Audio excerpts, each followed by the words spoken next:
Karong adlaw atong pagahisgutan ang panghintapo nga ato ang mabasa sa Genesis 7 verse 1 to 24.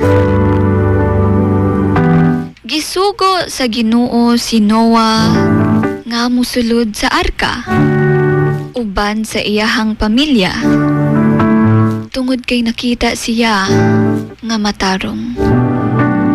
Gisugo usab siya nga magdala og 7 ka pares sa tanang limpyo nga mananap. Usa ka pares sa tanang dili limpyo nga mananap. Og 7 ka pares sa tanang klase sa mga langgam aron sila mabuhi.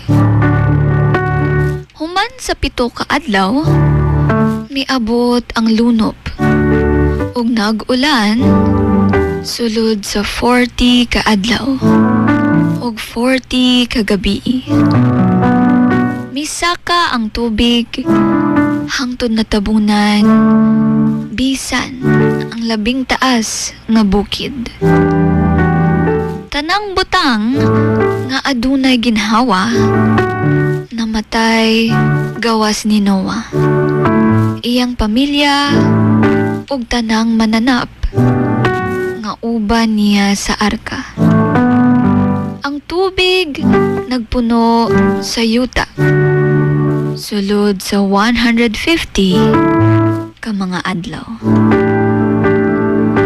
Kini nga bersikulo nagapakita nga ang pagsunod sa Ginoo maugyod ang nagluwas sa kinabuhi ni Noah ug sa iyahang pamilya.